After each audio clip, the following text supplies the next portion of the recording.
सांगा ना, कुठं होते का? आता कशी कामं युद्ध पातळीवरती चालू झाल्यात उपसा सिंचनची. आता रवळगावचा तलाव 2 वर्ष त्याकडे कोणी 1.5 वर्ष फिरकलत नाही, बंद पडलं होतं काम सगळं. आता का चालू होणार आहे लगेच 2-3 दिवसात? चला तुम्ही लगेच, तर तुमच्या पुढच्या आठवड्यात ते काम चालू होते.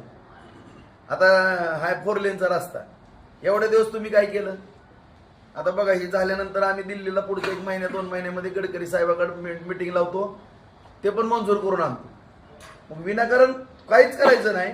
आणि कुठंतरी एखादा GR निघाला किंवा बातमी ऐकण्यात आली की आम्ही केलं. आता शांत बसा.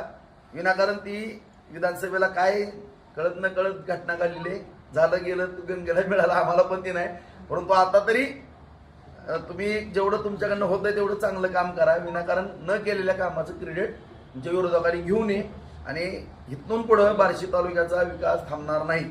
रात्रंदिवस केलं जाईल, 1 दिवस सुद्धा सुट्टी असणार नाही. अत्यंत काळजीपूर्वक सगळ्या शहर ग्रामीण भाग एक युद्ध पातळीवरती विकास केला जाईल. जे काही पणन खात्याकडनं जी प्रक्रिया उद्योगाचा विषय होता बाजार, त्याच्या बाबतीमध्ये सुद्धा सकारात्मक 2 दिवस मी मुंबईला गेल्यानंतर चर्चा झालेली आहे. आणि भविष्यामध्ये त्याचे सगळं चित्र तुम्हाला लवकरात लवकर त्याचं सुद्धा स्पष्ट होऊन या ठिकाणी कोल्ड स्टोरेज, वेअर हाऊस आणि प्रक्रिया उद्योग आणि हॉस्पिटलचा विषय, हे सगळे विषय तुम्हाला मार्गी लागलेले दिसतील.